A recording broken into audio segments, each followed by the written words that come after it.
තෙරුවන් සරණයි සියලු දෙනාටම. සිතින් සිත නිවී සැනසෙන ලෞතර ශ්‍රී සද්ධර්මය මෙතෙන් සිට පුරා හෝරාවක් අපි ශ්‍රවණය කරමු. බෞද්ධ රූපවාහිනිය පුවත සංනිවේදනය කරන උතුම් වූ දායකත්ව ධර්ම දේශනාවයි මෙලෙසින් ආරම්භ කරන්නට මේ සූදානම. සදර්ම දේශනා පවත්වන්නට අප කෙරේ මහත් අනුකම්පාවෙන් මේ උතුම් වූ ධම්සභා මණ්ඩපයට වැඩම කොට වදාළ පූජ්‍යපාද කෝරළයාගම සරණතිස්ස ගෞරවනීය ස්වාමීන් වහන්සේ අපි සියලු දෙනාම එක්ව සාදුනාද පවත්වා පිළිගනිමු. සාදු සාදු සාදු. නුගේගොඩ පදිංචි කනිෂ්ක ප්‍රවීන් මහතා ඇතුළු පවුලේ පින්වත් පිරිස උතුම් වූ දායකත්ව සද්ධර්ම දේශනාව මෙලෙසින් මුළු ලෝකයටම සංනිවේදනය කරන්නට පිරිමර දායකත්වයෙන් කටයුතු කරන්නේ. නමෝ තස්ස භගවතු අරහතු සබ්බ ධම්මේසු අප්පටිහත ඥානචාරස්ස දස බලධරස්ස චතුවේ සාරජ්‍ය විසරදස්ස සබ්බ සත්තුත්තමස්ස ධම්මිස්සරස්ස ධම්මරාජස්ස ධම්මස්සාමිස්ස තථාගතස්ස සබ්බඤුනෝ සම්මා සම්බුද්දස්ස නමෝ තස්ස භගවතු අරහතු සබ්බ ධම්මේසු අප්පටිහත ඥානචාරස්ස දස බලධරස්ස චතුවේ සාරජ්‍ය විසරදස්ස සබ්බ සත්තුත්තමස්ස ධම්මිස්සරස්ස ධම්මරාජස්ස ධම්මස්සාමිස්ස තථාගතස්ස සබ්බඤුනෝ සම්මා සම්බුද්දස්ස නමෝ තස්ස භගවතු අරහතු සබ්බ ධම්මේසු අප්පටිහත ඥානචාරස්ස දස බලධරස්ස චතුවේ සාරජ්‍ය විසරදස්ස සබ්බ සත්තුත්තමස්ස ධම්මිස්සරස්ස ධම්මරාජස්ස ධම්මස්සාමිස්ස තථාගතස්ස සබ්බඤුනෝ සම්මා සම්බුද්දස්ස.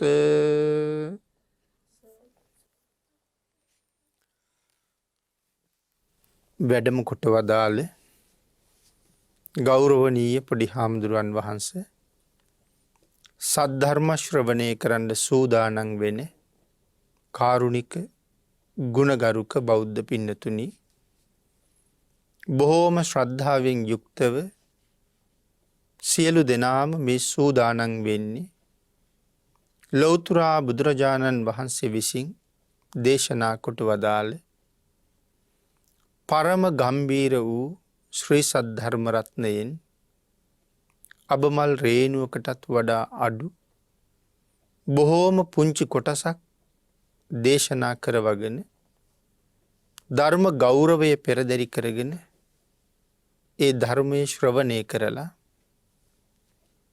එයින් ලැබෙන අවවාද අනුශාසනා තම තමන්ගේ ජීවිතවලට එකතු කරගෙන වඩාත් නිවැරදි මෙලොව ජීවිතයක් ධර්මානුකූලව ගොඩනගා ගන්නත්, නිවැරදි වුණ මෙලොව ජීවිතයක් තුළින් සුගතිගාමී වූ පරලොව ආයති භවයකින් සැනසීමේ උතුම් පරමාර්ථයක් ඇතුවයි.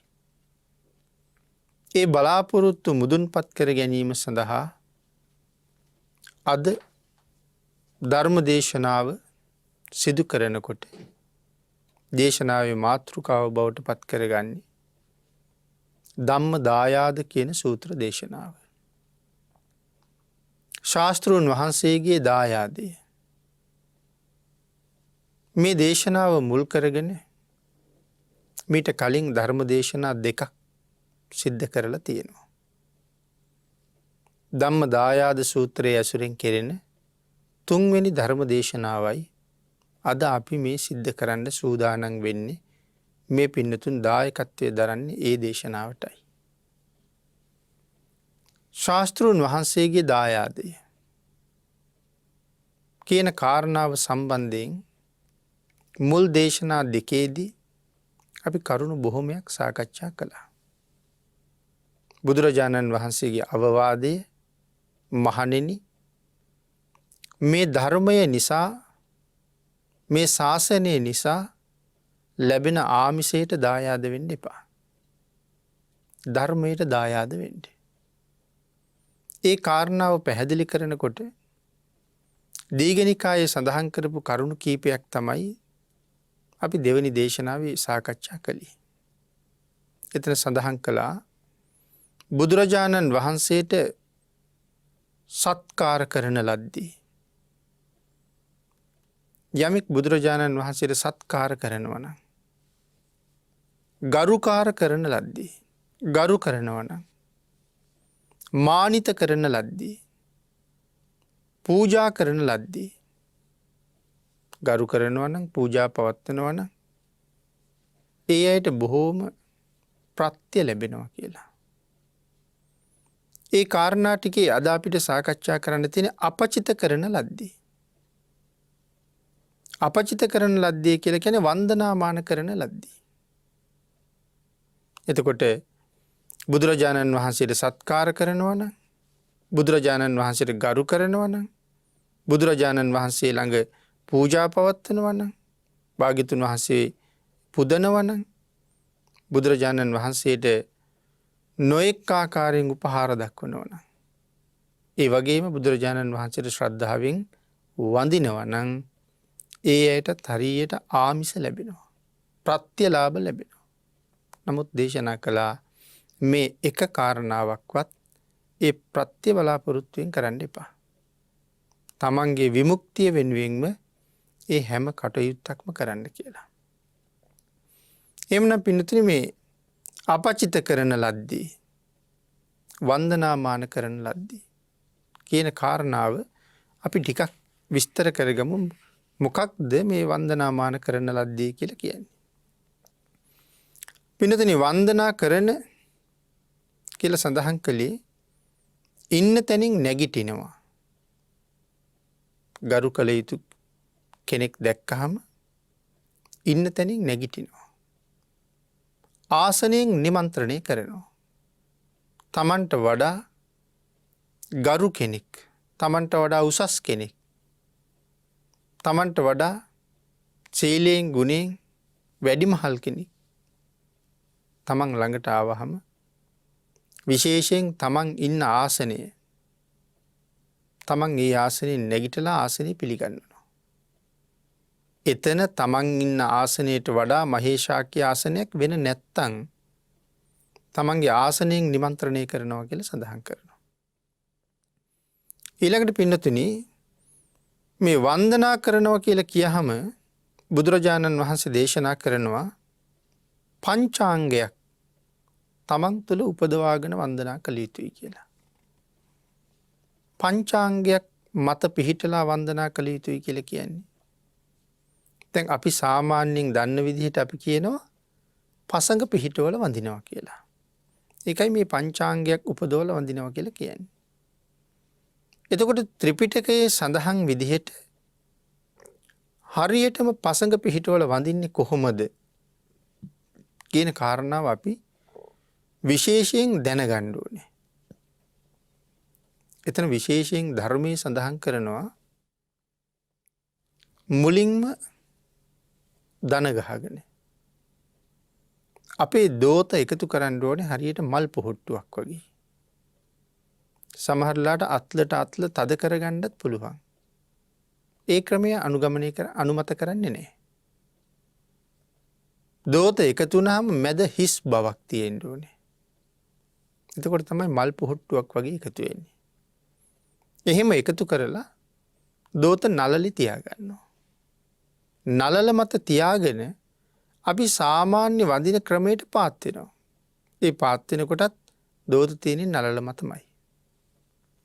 ඊළඟට නලල බිම තියලා අපේ අත වන්දනාව ලබන උතුම් කෙනාගේ පතුල මත තියෙනවා. පතුල මත තියලා හාත්පස සම්බාහනය කරනවා. බිලුඹ පැත්තේ ඉඳලා හාත්පස සම්බාහනය කරනවා. එහෙම සම්බාහනය කර කර තමයි වඳින්නේ. ඒක තමයි ශාසනයේ උතුම් වන්දනාව. සමහර වෙලාවට වඳිනකොට සමහර අය නමත් කීවා.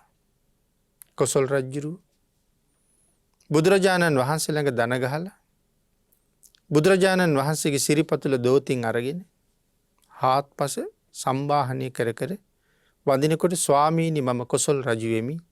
ස්වාමීනි මම කොසොල් රජු වෙමි. සුගතයන් වහන්සේ මම කොසොල් රජු වෙමි. භාග්‍යතුන් වහන්සේ මම කොසොල් රජු වෙමි කියලා තමන් කවුද කියන කාරණාව හඳුන්වා දෙමින් වන්දනා කරලා තියෙනවා. අඤ්ඤා කොණ්ඩඤ්ඤ මහරහතන් වහන්සේ පිරිනිවන් පාන්න බුදුරජාණන් වහන්සේගෙන් අවසර ඉල්ලන්න වැඩපු වෙලාවේ බුදුරජාණන් වහන්සේ ළඟ දැනගෙන දන ගහගෙන භාග්‍යතුන් වහන්සේගේ සිරිපාද පද්මය මත තමන් වහන්සේගේ අත් පිහිටවල ඒ විදිහටම සම්බාහනය කර කර වඳිනවා. බුදුරජාණන් වහන්සේ ඒ වන්දනා කරන්නේ කවුද කියලා නොදන්නව නෙමෙයි. නමුත් වටේ බලාගෙන ඉන්න අය ඒ අය දන්නේ නැහැ මේ කවුද කියලා හුඟක් අය. මොකද කොණ්ඩඤ්ඤ මහරහතන් වහන්සේ බුදුරජාණන් වහන්සේගෙන් ඉවත් වෙලා ගිහිල්ලා 12 අවුරුද්දක් වගේ දීර්ඝ කාලයක් චද්දන්ත භවනේ තමයි වැඩ හිටියේ. එතකොට ඔය 12 අවුරුද්ද තුල ශාසනයට ආව අලුත් භික්ෂු භික්ෂුණීන් උපාසක උපාසිකාවන් කොණ්ඩඤ්ඤ මහරහතන් වහන්සේ දැකලා නැහැ. නමුත් මේ ශාසනයේ පළමුවෙන්ම ධර්මාවබෝධය කළා කෙනා කියලා අහලා තියෙනවා. නමුත් අඳුරන්නේ නැහැ. අන්න ඒ වෙලාවට බුදුරජාණන් වහන්සේ ළඟ මේ තරම් සමීපව වැඳ වැටෙන මේ මහල්ලා කවුද කියලා හිතුනොත් මේ මහලු භික්ෂුව කවුද කියලා හිතුනොත් එහෙම හිතපු කෙනාට නිරයේ දොර ඇරෙනවා කියලා සඳහන් කරන්නේ. ඒ තරම්ම ගුණේ මහත්. ඒ නිසා මේ පස්චිම ජනතාවට අනුකම්පාවෙන් තමයි තමන්ගේ නම කියන්නේ. එතකොට ලොකු පැහැදීමක් ඇති වෙනවා මේ ශාසනයේ බුදුරජාණන් වහන්සේට අනුව මුලින්ම සසරින් එතර වෙච්ච ඒ මහා ශ්‍රාවකයාද මේ කියලා හිතෙන්නේ. එතකොට ආන්ගේ ශ්‍රද්ධාව නිසා සමහර වෙලාවට බලාගෙන ඉන්න කෙනාගේ පවා දෝත නලලට එනවා. සාදු සාදු මේ මහා පුරුෂයාද මේ. එහෙම කෙනෙකුට හිතෙනවා නම් එහෙම හිතුන අය වෙනුවෙන් සුගතියේ දොර ඇරෙනවා කියලා සඳහන් කරනවා. ආන්ගේ පස්චිම ජනතාව නිරය පැත්තට හැරෙන එක ගමන් කරන එක නවත්තන්නයි ඒ අයට ඇහෙන්නයි මම කවුද කියා වඳින්නේ. නමුත් ඒ වඳින වෙලාවට සිරිපාද සම්බාහනය කර කර වැන්දා. එහෙනම් ඒ වඳින ක්‍රමය අපේ ත්‍රිපිටකයේම සඳහන් වෙනවා. එහෙනම් ඒකයි මෙතන පංචාංගයක් උපදවලා වඳිනවා කියලා කිව්වේ පසඟ පිහිටවල වන්දනා කිරීම. නමුත් පින්නතුනි අපි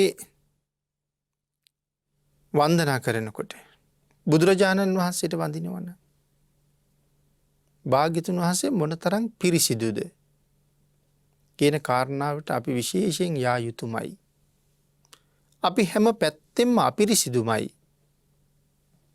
අපිට බුදුරජාණන් වහන්සේ ළඟට අවස්ථාවක් තියෙනවනම් යන්න ඒ බුදුරජාණන් වහන්සේගේ කරුණාව තියෙන හින්දා මිසක් නැත්තම් අපිට කොහොමවත් යන්න ලැබෙන්නේ නැහැ.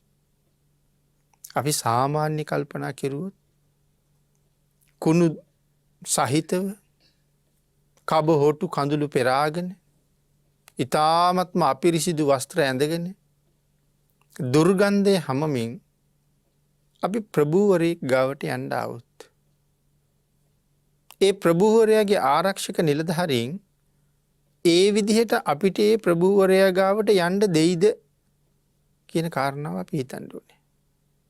අපිට බොහෝ වෙලාවට යන්න ලැබෙන්නේ නැහැ. නමුත් බුදුරජාණන් වහන්සේ ගාවට යනකොට ඒ පුද්ගලයාට වඩා අපි හුඟක් අපවිත්‍රයි. ඒ පුද්ගලයාත් අපවිත්‍රයි. නමුත් අර ප්‍රභූවරයා ගාවට යනකොට යන්න දෙන්නේ නැහැ අපවිත්‍ර නිසා. හැබැයි ඒ ආරක්ෂක නිලධාරීන් දකින්නේ මේ පුද්ගලයාගේ බාහිර තියෙන අපවිත්‍ර බව. නමුත් බුදුරජාණන් වහන්සේ ගාවට අපි යනකොට අපේ බාහිර අපවිත්‍ර බවට වඩා අභ්‍යන්තර අපවිත්‍ර බව බුදුරජාණන් වහන්සේට පේනවා.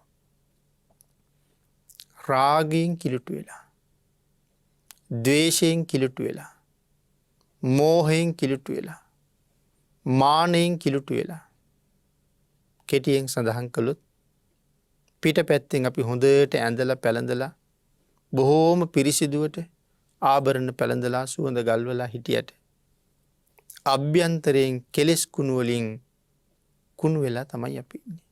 කෙලෙස් වලින් කුණු වෙලා. ඒ කෙලෙස් වල දුර්ගන්ධයේ බාහිර තියෙන කුණු වල දුර්ගන්ධයට වඩා බොහොම ප්‍රබලයි. ක්ලේශයක් තිබුණ පාටක්වත් හොයාගන්න නැති. ඊටාම නිර්මල බුදුරජාණන් වහන්සේ ගාවට අපි වගේ කුණු ගොඩවල් එනවට භාග්‍යතුන් වහන්සේ අනුකම්පාව නිසා ඉවසනවා මිසක් නැත්තම් කොහොමත් කැමති නැහැ. නමුත් අපි බුදුරජාණන් වහන්සේ නිසාම ඒ කෙලෙස් ප්‍රහීණය කරගන්න හදන නිසා අභ්‍යන්තරයේ කුණු ඉවත් කරගන්න වීරිය වඩන අතර බාහිර පිරිසිදු බවකුත් බුදුරජාණන් වහන්සේ ළඟට වඩින වෙලාවට යන වෙලාවට තේන එක හරි වටිනවා. එහෙමනම් බුදුරජාණන් වහන්සේ ගාවට යන හැම මොහොතකම හොඳට නාගෙන, හොඳට පිරිසිදු වෙලා, අලුත් වස්ත්‍ර ඇඳගෙන, පිළිවෙලට කෙස් ටික පීරගෙන යන එක හරි වටිනවා.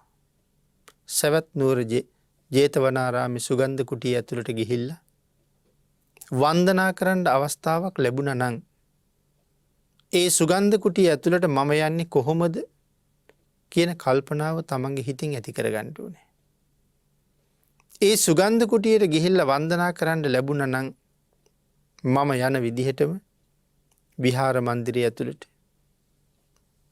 බෝ මළුවට, චෛත්‍ය මළුවට යන්න උත්සාහ කළොත් ජීවමාන බුද්ධ සංඥාවක් අපේ හිතේ පෙරදරි කරගෙන තමයි අපි එතෙන්ට ඇතුල් වෙන්නේ.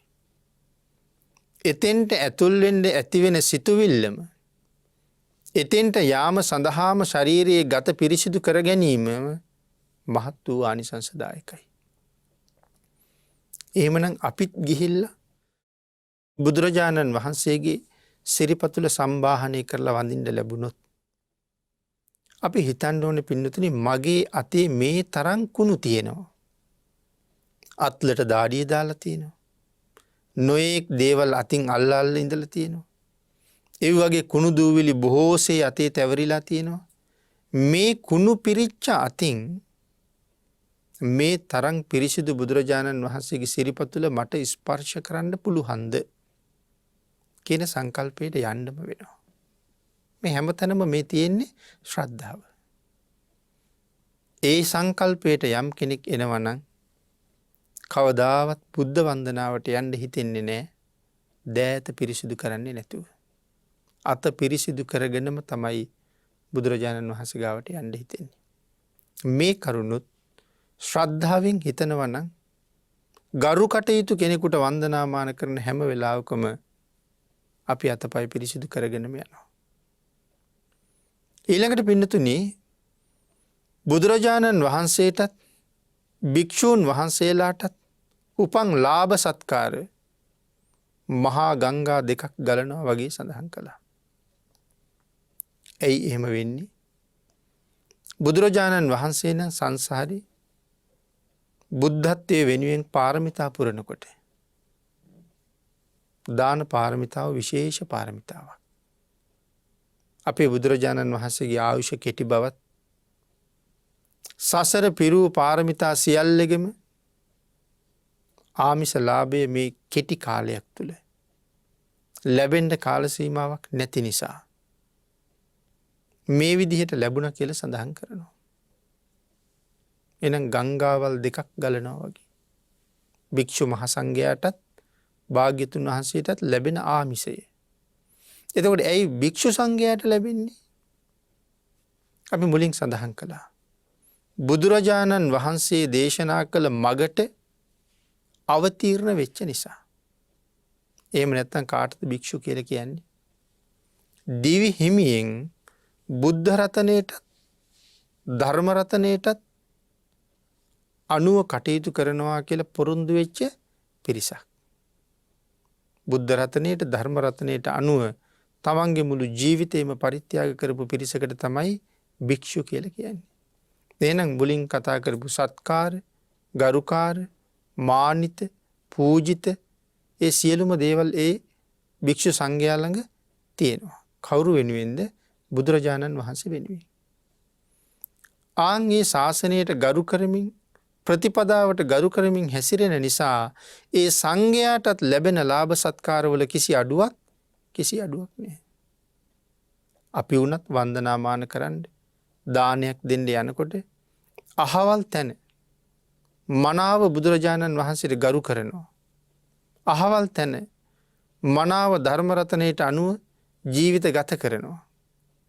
එහෙම හැසිරෙන පිරිසකට අපි කියනවා සිල්වත් කියලා. ඒ සිල්වත් තැනකට ගිහිල්ලා පුද පූජාවල් පවත්වන්න අකමැති කෙනෙක් නෑ. ඒ නිසා අපිත් යන්න කැමතියි. එතකොට අපි ඒ තැන්වලට යනකොට නිකම්ම යනව නෙමෙයි. සිව් පසේ ඕන තරම් අපි අරගෙනයි යන්නේ. හොඳම දේවල් වලින් අරගෙනයි යන්නේ. එතකොට හැමෝම යන්න පටන් ගත්තාම ඒ තැන්වලට හොඳම සිව් පසේ ඕන තරම් ලැබෙනවා. එතකොට ඒ මොනවද ලැබෙන්නේ? ලාභ සත්කාර. කවුරු නිසාද? බුද්ධ රතනයටත් ධර්ම රතනයටත් අනුව ජීවිතේ පවත්වන නිසා. ආන් ඒකයි සඳහන් කළේ භාග්‍යතුන් වහන්සේටත් භික්ෂු සංඝයා වහන්සේලාටත් උපන් ලාභ සත්කාර මහා ගංගා දෙකක් ගලනවා වගේ කියලා. මෙතන භික්ෂු සංඝයා කියහම භික්ෂුණී සංඝයාත් එතන ඉන්නවා. ක්‍රමක්‍රමයෙන් ප්‍රත්‍යවලට ගරු කරන භික්ෂු පිරිසක් පහළ වෙනවා. දේශනා කළා එහෙම ලැබෙන්න පටන් ගත්තාම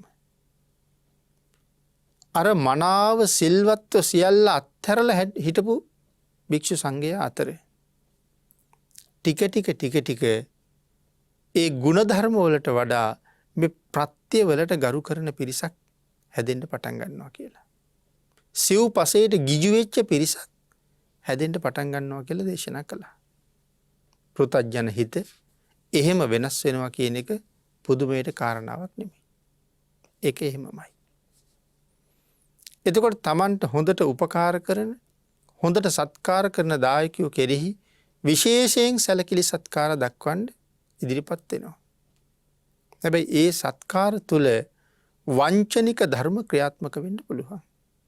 මේ ඇයිට මේ විදිහට සලකහම අපිට තව තවත් ප්‍රත්‍යපහසුකම් ලැබෙයි. එතකොට තමන්ගේ හිතේ මේ සත්කාරය මොකක් උදෙසාද? තව තවත් වැඩි වැඩියෙන් ප්‍රත්‍යපහසුකම් සත්කාර වෙනුවෙනුයි. නමුත් අරමුණ ඒක නොවිය යුතුයි කියන එකයි භාග්‍යතුන් වහන්සේගේ දේශනාව. තමන්ට සිව්පසයෙන් සලකපු කෙනාටත් තමන්ට සලකන්න කිසිම සිව්පසයකින් පරිත්‍යාගයක් කරන්න නැති අන්ත අසරණ මහල්ලටත් දෙන්නටම සැලකිය යුත්තේ එකම විදිහටයි. එදාට සිව්පසයට ගිජු බවක් එතන පෙන්වන්නේ නැහැ. ගිජු වුණොත් සිව්පසේ සපේ ණයට වැඩිපුර සලකනවා. එහෙම නොවිය යුතුයි. ආන්ගේ ප්‍රත්‍ය පහසුකම් වලට ඔබ දායාද නොවිය යුතුයි. ඒ හැම එකක්ම උපේක්ෂාවෙන් ඉවසිය යුතුයි. භාග්‍යතුන් වහන්සේගේ අවවාදයට අනුව ධර්මානුකූල ජීවිතයකටයි කැමති විය යුත්තේ. ඒ නිසා සඳහන් කළා බුදුරජාණන් වහන්සේගේ කාලේ පහළ වුණ මේ පිරිස අදත් ඒ විදිහටම ඉන්නවා කියලා. එහෙනම් මේ ප්‍රත්‍යවලට ගරු කරපු පිරිසක් එදත් හිටියා අදත් ඉන්නවා. සඳහන් කළා ඊට අමතරව භාග්‍යතුන් වහන්සේගේ කාලේ දහවල් දානින් පස්සේ අතිරේක ඉතුරු වුණ ප්‍රතිලාභ තව තියෙනවා. උක් කකුරු, උක් පැණි ගෙනාපු දේවල් ඉතුරුයි. තල තෙල්, මී පැණි, ගිතෙල් ගෙනපු දේවල් ඉතුරුයි. ආන් ඒ නිසා යම් පිරිසක් ඔය ගිතෙල් අපට දෙන්න, ඔය තලතෙල් අපට දෙන්න, ඔය උප්පැණි අපට දෙන්න, අපේ ශාස්තෘන් වහන්සේට පූජා කරන්න අපට දෙන්න.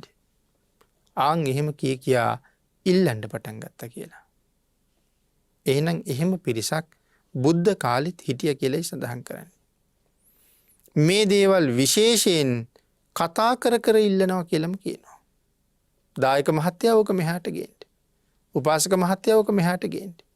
ආන් එහෙම කතා කර කර ඉල්ලන පිරිසක් එදා හිටිය කියලා බුදුරජාණන් වහන්සේ දේශනා කරනවා. අපේ ආචාර්යයන් වහන්සේට අපේ උපාධ්‍යයන් වහන්සේට දෙන්න මේක වටිනවා. නිසි වෙලාවේ කැප වෙලාවේ අපි පිළිගන්වන්නම් ඕක ගේන්න කියලා කටින් කියා ඉල්ලුවා කියලා සඳහන් කරනවා. නමුත් පින්නතුනි බුදුරජාණන් වහන්සේ මේ ශබ්ද ඇති කරන භික්ෂූන් වහන්සේලාට හරි අකමැති. යම් තැනක ශබ්ද ඇති කරනවන, යම් තැනක කෑකෝ ගහනවන බුදුරජාණන් වහන්සේ කොහොමවත් කැමති නැහැ. යම් තැනක ශබ්දයක් කලබලයක් ඇහෙනවනම් සමහර වෙලාවට බුදුරජාණන් වහන්සේ විමසලා තියෙනවා. මාළු කාර්යෝ මාළු අල්ලනකොට කෑ ගහනවා වගේ මේ හඬ නගන්නේ කවුද කියලා. එහෙම කෑකෝ ගහපු සමහර භික්ෂූන් වහන්සේලාට බුදුරජාණන් වහන්සේ යන්න කියලා තියෙනවා. භාග්‍යවතුන් වහන්සේ වැඩ ඉන්න තැනින් යන්න කියලා තියෙනවා. අර යසෝජ මහරහතන් වහන්සේට එහෙම. යසෝජ කියන්නේ දීවරයෙක්. දීවර නායකයෙක්. එයා එක්තරා සිද්ධියක් නිසා සසර බය ඇති කරගෙන තමන් යටතේ හිටපු දීවරයෝ 500ක් එක මහණ වුණා. හැබැවින්ම දීවරයෝ. ඒ නිසා කොහොමත් මේගොල්ලන්ගේ කටේ සද්දේ වැඩි. එක දවසක් සද්දේ ඇහිලත් බුදුරජාණන් වහන්සේ අහනවා මාළු කාර්යෝ මාළු අල්ලනකොට කෑ ගහනවා වගේ කවුද කෑ ගහන්නේ කියලා. හැබෑවටම ඒ මාළු කාර්යෝ බැහැර වෙන්න කිව්වා. යන්න කිව්වා එතනින්. ඒ 500 දෙනාම බැහැර වුණා බුදුරජාණන් වහන්සේ ගාවි. හැබැයි බැහැර වෙලා ගිහිල්ලා මේ යසෝජ කියන භික්ෂුන් වහන්සේ තමන්ගේ අනික් 500 දෙනාට කතා කරලා කියනවා බුදුරජාණන් වහන්සේ අපිට උපකාරයක් කළා. මොකක්ද උපකාරය? අපිට යන්න කිව්වා. ඇයි යන්න කිව්වේ? බුදුරජාණන් වහන්සේ කැමති විදිහට හැසිරුණේ නැති හින්දා. එහෙනම් හොඳට මතක තියාගන්න නැවත භාග්‍යතුන් වහන්සේ ගාවට යනකොට භාග්‍යතුන් වහන්සේ කැමති විදිහට එතෙන්ට යන්න සූදානම් වෙන්න. පින්නතුනි මේ සියලු දෙනාම ධර්මාවබෝධය ලැබලා මාර්ගඵල ලැබලා තමයි බුදුරජාණන් වහන්සේ ගාවට යන්නේ ඊළඟ පාර යනකොට. නමුත් අර නායකයා සඳහන් කළා අපිට අනුකම්පා කළා කියලා. එදා එතනින් යන්න කීවේ නැත්තම් සමහරලාට ඒ මාර්ගඵල අධිගමයේ තවත් පරක්කු වෙන්න තිබ්බා. යන්න කියපු නිසා තමයි ගිහිල්ලා කාරණාව තේරුම් අරගෙන කාරණාවට මනාව යෙදුනේ. එහෙනම් මෙතන සඳහන් කරනවා මේ ලාභ සත්කාර වෙනුවෙන් භික්ෂූන් වහන්සේලා කලකෝලහල කරනවට බුදුරජාණන් වහන්සේ කොහොමවත් කැමති නෑ කියලා. ආහාර බෙදා ගැනීම සඳහා කෑකෝ ගහන එක ඒ තරම් හොඳ මදි කියලා තමයි බුදුරජාණන් වහන්සේ කල්පනා. හැබැවින්ම ඒක හොඳ මදි නිසා බුදුරජාණන් වහන්සේ කල්පනා කරනවා මේ ප්‍රශ්නය විසඳන්නේ කොහොමද? නොයෙක් ප්‍රශ්න ගාව ගැටලු ඇති වෙච්ච තැන්වල බුදුරජාණන් වහන්සේ ශික්ෂාපද පැනෙව්වා. නමුත් දැන් ප්‍රත්‍ය පහසුකම් එපා සිව්පසේ එපා කියලා ශික්ෂාපදයක් පනවන්න පුළුවන්ද? එහෙම ශික්ෂාපදයක් පනවන්න පුළුවන්කමක් නෑ මේ ශාසනයේ. මොකද භාග්‍යතුන් වහන්සේ දන්නවා එහෙම කෑකෝ ගහන එක නුසුදුසුයි. නමුත් බුදුරජාණන් වහන්සේට සංවේගයක් උපදිනවා. ඒ කෑකෝ ගහන භික්ෂුන් වහන්සේලා පිළිබඳව. මේ වාගේ උතුම් නිර්මල ශාසනයකට ඇවිල්ලත් ධර්ම ගරු පිරිසක් බවට පත් වෙන්න බෑ. ශාස්ත්‍රූන් වහන්සේට ගරු කරන පිරිසක් බවට පත් වෙන්න බැරි වුණා කියලා තමන් වහන්සේ ගැන දුකක් හිතෙනවද? කවදාවත් නැහැ. අපේ අම්මයි තාත්තයි කැමති විදිහට අපි හැදුන් නැත්තං ඒ දෙන්න කැමති විදියට අපි හදන්ඩ බැරි වුණොත් ඒ දෙන්නට දුක හිතෙන්න්න පුළුවන්. මෙච්චර දුක්වින්ද මෙච්චර මහන්සි වුණා මෙච්චර වියදන් කෙරුවා උගන්නන්ඩ පුදුම කැපකිරීමක් කළා නමුත් මගේ මහන්සිය මගේ වියදම ඔක්කොම වතුර ගියා බලාපොරොත්තු චිතන්ට මේ දරුව ආවිනෑ කියලා කනස්සල්ලක් කනගාටුවක් ඒගොල්ලන්ට ඇතිවෙනවමයි. නමුත් මේ භික්‍ෂූන් වහන්සේලා මෙහෙම වුණා කියලා බුදුරජාණන් වහන්සේට තමන් වහන්සේ ගැන කනගාටුවක් ඇතිවෙන්නේ. නමුත් සංවේගයක් උපදිනවා ඒ අය පිළිබඳව. ලොවතුරා බුදුරජාණන් වහන්සේ පහළ වෙලා ඉන්න වෙලා වෙත් ඒ භාග්‍යතුන් වහන්සේගේ ආශ්‍රය ලබා ඉන්න වෙලා වෙත් මේ භයානක සංසාරයෙන් එතරයන්ට වීරය නොකර මේ ලාභ සත්කාර වෙනුවෙන් කෑකෝ ගහන භික්ෂූන් පිළිබඳ සංවේගයක් උපදිනවා. නමුත් පින්නතුනේ සඳහන් කරනවා මේ කුලපුත්‍රයන්ගේ ශ්‍රමණ ධර්මයේ ආහාරය සමඟ බැඳිලයි තියෙන්නේ. ඒකයි මුලින් සඳහන් කළේ සිව්පසය තහනම් කරන්න බෑ. මොකද ජීවිතයේ පවත්වන්න ගුණධර්ම සම්පූර්ණ කරන්න සිව්පසේ අවශ්‍යයි. එනම් මේ කුලපුත්‍රයන්ගේ ශ්‍රමණ ධර්මය මේ ආහාරය සමඟ බැඳිලයි තියෙන්නේ. දවසකට වරක්වත් ආහාර අවශ්‍යයි. දවසකට දෙවේලක් වැළඳුව සමහරය දවසකට එක වේලක් වැළඳවා. අඩුම තරමේ දවසකට වේලක්වත් ආහාර අවශ්‍යමයි මේ ප්‍රතිපදාව පූරණය කරන්න නමුත්. නැත්තං ආහාර අහේනිය නිසා ප්‍රතිපදාව සම්පූර්ණ කරන්න අමාරුයි අන්න ඒක හින්ද සිව්පසය එපා ආහාර එපා කියලා ශික්ෂාපදයක් පනවන්න පුළුවන්කමක් නෑ. ආංගේ නිසා ප්‍රත්‍ය අකපැයි කියල ශික්ෂාපදයක් පනවන්ට බැරි නිසා වෙන දෙයක් සම්බන්ධයෙන් මේ ප්‍රශ්නය පැන නැගුණ නම් ඒ බුදුරජාණන් වහන්සේ තහනම් කරනවා. නමුත් මේ කාරණාව තහනම් කරන්න බෑ. දැන් අර එක අවස්ථාවක සඳහන් කරනවා බුදුරජාණන් වහන්සේ ධර්ම දේශනා කරන වෙලාවේ එක භික්ෂූන් වහන්සේ නමක් ඉන්නවා ඈතට වෙලා බණ අහනවා ඈතට වෙලා. බුදුරජාණන් වහන්සේ ඇහුව ඇයි උන්වහන්සේ ඈතට වෙලා ඉන්නේ. අනික් හාමුදුරුවෝ සඳහන් කළා ස්වාමීනි ලූණු වළඳලා. උන්වහන්සේ ලූණු වළඳලා. ලූණු වළඳලා නිසා ලූණු දුර්ගන්ධය නිතරම පැතිරෙනවා ළඟින්. ඒ හින්දා සංඝයා අතරට එන්නේ නැහැ. දැන් එතකොට ලූණු වළඳපු එක උන්වහන්සේට සංඝයා එකට කටයුතු කරන්න බාධාවක් වෙලා. ආන් ඒ හින්දා භාග්‍යතුන් වහන්සේ ලූණු වළඳන එක තහනම් කළා. ඒ බව විශේෂයෙන් සඳහන් කරනවා. හැබැයි සමහරලාට මේ අපේ තියෙන ලූණු නොවෙන්න පුළුවන්. වෙන මීට වඩා සැර ලූණු වර්ගයක් එදා කාලේ තිබුණා වෙන්න පුළුවන්. ඒ නිසා තමන්ගේ මාර්ගයට බාධාවක් නම් ඒක තහනම් කළා. එහෙනම් මෙතන මේ ආහාරය මාර්ගයට බාධාවක් කරගන්නවා සමහරු කියලා තහනම් කරන්න බැරිකමක් තියෙනවා. හේතුව තමයි දවසකට වේලක් හරි ආහාර අවශ්‍ය නිසා. අන්න ඒ නිසා අකැපයි කියලා ශික්ෂාපදයක් පනවන්නත් බෑ. නමුත් සිව්පසේ තහනම් කරන්න බැරි නිසා ඇතැම් ආහාර වර්ග තහනම් කරලා තියෙනවා. සිව්පසේම තහනම් කරන්න බෑ. නමුත් සමහර ආහාර තහනම් කළා. දැන් අපි සඳහන් කළා වගේ ඒ ලූණු වර්ගයක් තහනම් කරලා තියෙනවා.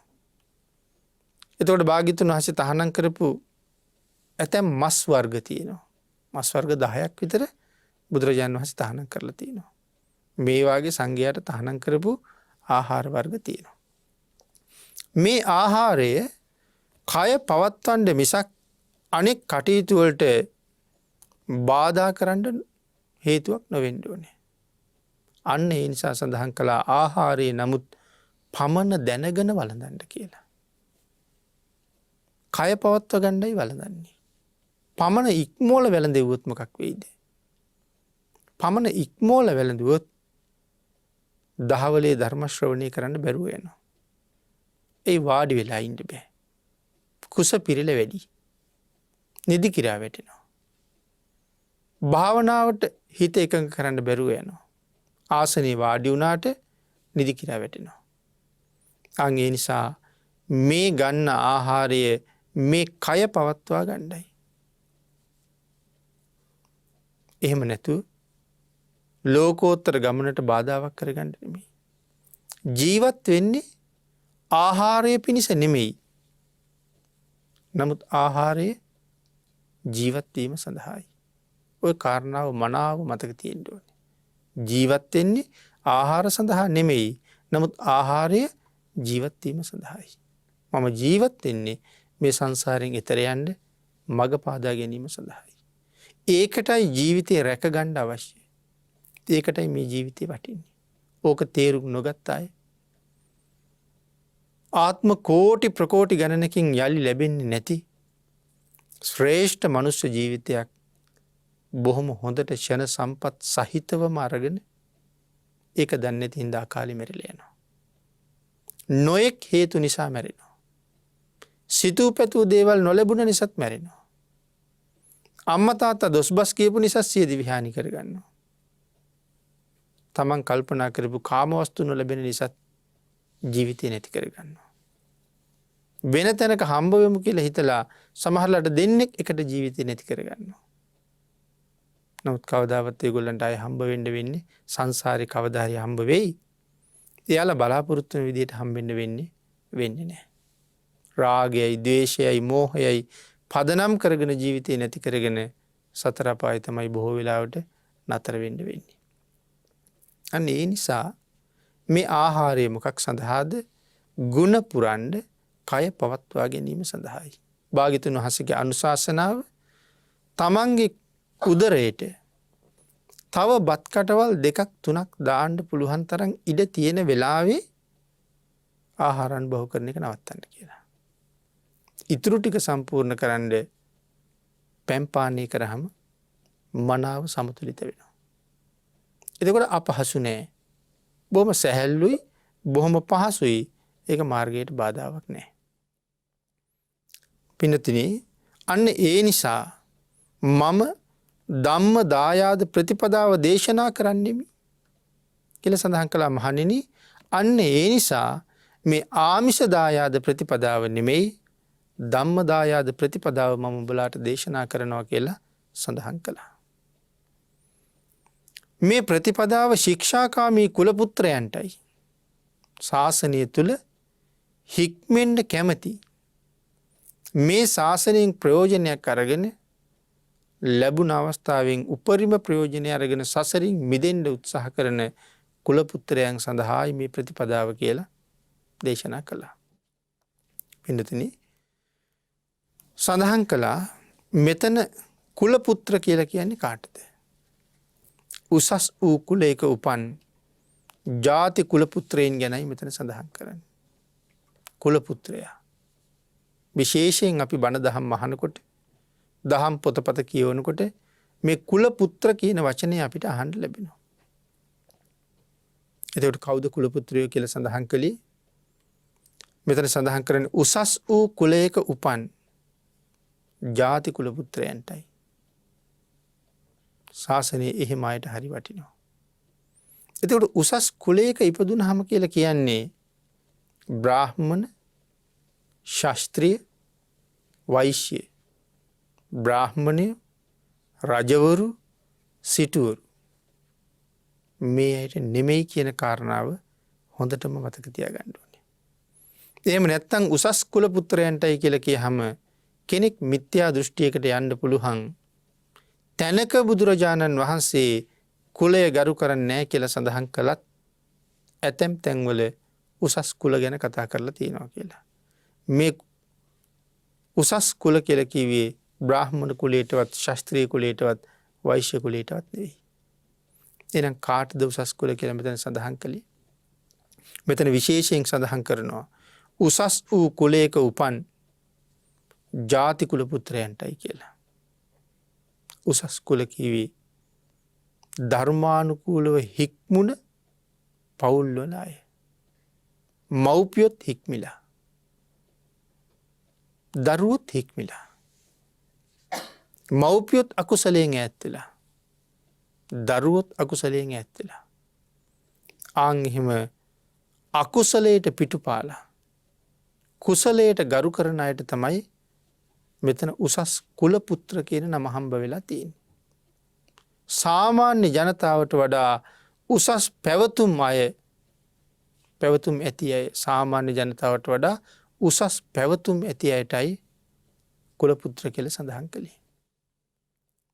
ඒ කියන්නේ හැම ක්‍රියාවකදීම එහි යෙදිය යුතු ආකාරය මොකක්ද කියලා දන්නවා. තැනට සුදුසු විදිහට ඇඳගෙන යනවා.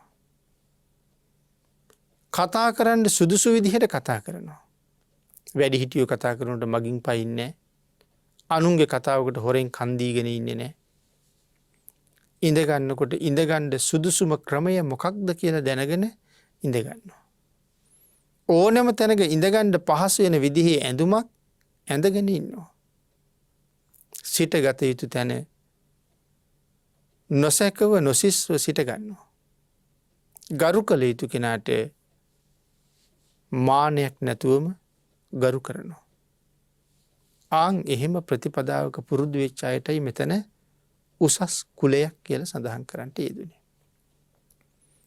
පිනතුනි ධර්ම දේශනාවට තියෙන කාලේ නිමා වෙලා තියෙන නිසා ධම්ම දායාද සූත්‍රයේ ඇසුරු කරගෙන සිද්ධ කරන 3 වෙනි ධර්ම දේශනාව අපි මේ විදිහට නිමා කරමු.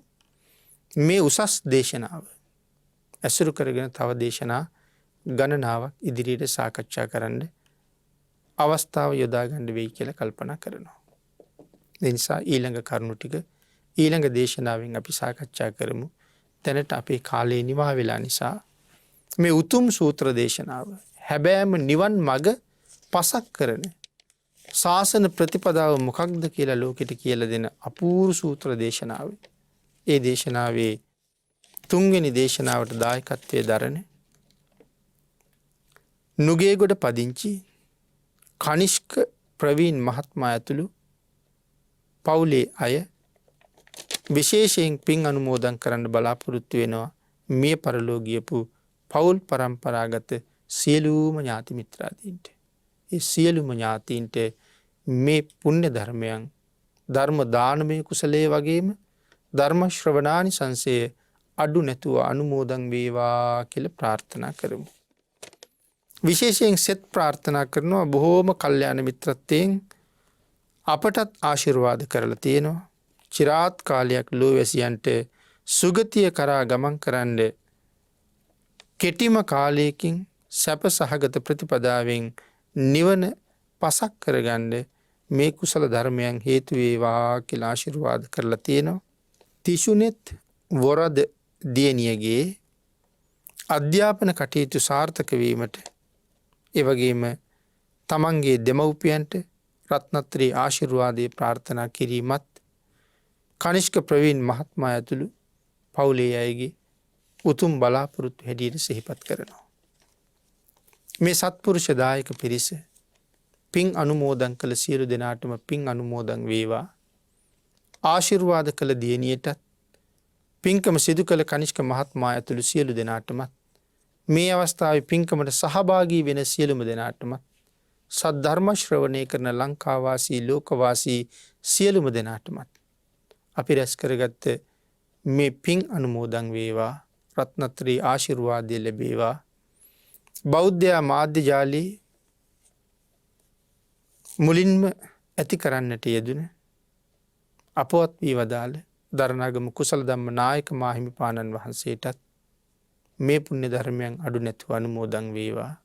වර්තමානයේ උන්වහන්සේගේ මග ඉදිරියට පවත්වාගෙන යන අවසරයි බොරලන්දේ වජිරඥාන අපේ නායක මාහිමිපාණන් වහන්සේ ඇතුළු කාර්ය මණ්ඩලයේ සියලු දෙනාටමත් තුනුරුවන්ගේ ආශිර්වාදයෙන් මෙම කටයුතු තවත් ශක්තිමත්ව කරගන්න හැකියාව ලැබේවා කියලා ප්‍රාර්ථනා කරමින් දායක පිරිසටත් පින් අනුමෝදන් කළ ඥාතීන්ටත් ආශිර්වාද කළ සියලු දෙනාටමත් ඊටාම ඉක්මන් භවයක ඊටාමත්ම කෙටි කාලයකින් සැප සහිත ප්‍රතිපදාවකින් උතුම් චතුරාර්ය සත්‍ය ධර්මය අවබෝධ කර ගැනීම සඳහා මේ සියලුම පුණ්‍ය ධර්මයන් හේතු වාසනා වේවා කියලා ප්‍රාර්ථනා කරමු.